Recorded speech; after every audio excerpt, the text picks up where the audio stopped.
Hello viewers, আসসালামু আলাইকুম। আপনারা কিভাবে একটি এয়ারটেল সিম থেকে অন্য আরেকটি এয়ারটেল সিমে বা ফোন নাম্বারে ব্যালেন্স ট্রান্সফার করবেন তা আজকের এই ভিডিওতে আমি আপনাদেরকে দেখিয়ে দেব। ভিডিওতে একটি লাইক করে চ্যানেলে নতুন দর্শক হয়ে থাকলে চ্যানেলটি সাবস্ক্রাইব করে সাথেই থাকুন। এবং জিপি সিম থেকে কিভাবে অন্য আরেকটি জিপি সিমে ব্যালেন্স ট্রান্সফার করতে হয় তা নিয়ে অলরেডি আমার চ্যানেলে ভিডিও রয়েছে। ভিডিওটির লিংক আপনারা পেয়ে যাবেন এই ভিডিওর ডেসক্রিপশনে, তাছাড়া ভিডিওটি পেয়ে যাবেন এই ভিডিওর ইন স্ক্রিন এবং আই বাটনে। তো মূলত আপনারা আপনাদের এয়ারটেল সিম থেকে অন্য আরেকটি এয়ারটেল সিমে বা ফোন নাম্বারে দুইটি উপায়ে ব্যালেন্স ট্রান্সফার করতে পারবেন। প্রথমটি হলো ডায়ালের মাধ্যমে এবং দ্বিতীয়টি হলো মাই এয়ারটেল অ্যাপের মাধ্যমে। প্রথমে আমি আপনাদেরকে দেখিয়ে দেব কিভাবে ডায়ালের মাধ্যমে ব্যালেন্স ট্রান্সফার করবেন এবং তারপরে দেখিয়ে দেব কিভাবে মাই এয়ারটেল অ্যাপের মাধ্যমে ব্যালেন্স ট্রান্সফার করবেন। তো মূলত ডায়ালের মাধ্যমে আপনারা আপনাদের এয়ারটেল সিম থেকে অন্য আরেকটি এয়ারটেল সিমে বা ফোন নাম্বারে ব্যালেন্স ট্রান্সফার করার জন্য প্রথমেই চলে যাবেন আপনারা আপনাদের মোবাইল ফোনের ডায়াল প্যাডে। তারপরে এখানে টাইপ করবেন *1212#।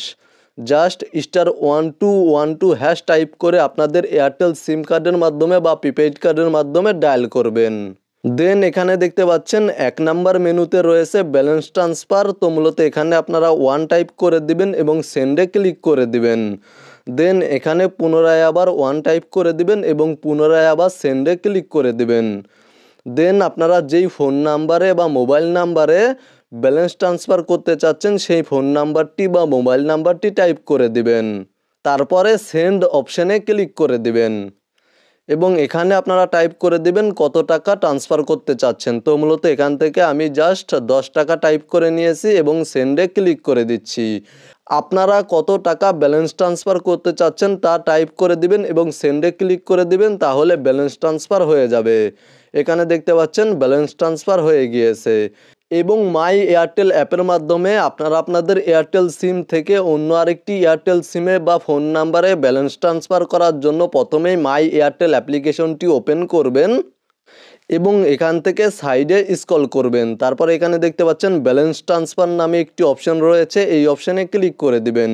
দেন এখানে দেখতে পাচ্ছেন বন্ধুর নম্বরটি লিখুন, এই অপশানে ক্লিক করে দিবেন এবং আপনারা যেই নাম্বারে ব্যালেন্স ট্রান্সফার করতে চাচ্ছেন সেই নাম্বারটি, সেই ফোন নাম্বারটি টাইপ করে দিবেন। দেন এখান থেকে আপনারা কত টাকা ট্রান্সফার করতে চাচ্ছেন তা সিলেক্ট করে দিবেন, অথবা এখানে দেখতে পাচ্ছেন অন্য পরিমাণ লিখুন, এখানে ক্লিক করে দিবেন এবং কত টাকা ট্রান্সফার করতে চাচ্ছেন তা টাইপ করে দিবেন। দেন এখানে দেখতে পাচ্ছেন জাস্ট এই অপশানে ক্লিক করে দিবেন এবং এখানে টিকমার্ক করে নেবেন। তারপর এখানে দেখতে পাচ্ছেন ট্রান্সফার নিশ্চিত করুন, এই অপশানে ক্লিক করে দিবেন এবং কিছুক্ষণ অপেক্ষা করবেন। তাহলে আপনাদের ফোন নাম্বারে বা মোবাইল নাম্বারে SMS এর মাধ্যমে ওটিপি বা ভেরিফিকেশন কোড পেয়ে যাবেন। জাস্ট ভেরিফিকেশন কোড বা ওটিপিটি এখানে টাইপ করে দিবেন, তাহলে ব্যালেন্স ট্রান্সফার হয়ে যাবে। মূলত আপনারা ভিডিওতে দেখানো এই নিয়মে খুব সহজেই আপনাদের সিম কার্ড থেকে বা প্রিপেইড কার্ড থেকে, আপনাদের এয়ারটেল সিম কার্ড থেকে বা প্রিপেইড কার্ড থেকে অন্য আরেকটি এয়ারটেল সিমে বা ফোন নাম্বারে ব্যালেন্স ট্রান্সফার করতে পারবেন। মূলত আজকের ভিডিওটি এই পর্যন্তই। ভিডিওটি দেখে উপকৃত হয়ে থাকলে অবশ্যই কমেন্টে জানাবেন। ভালো থাকবেন, সুস্থ থাকবেন, চ্যানেলটি সাবস্ক্রাইব করে সাথেই থাকবেন।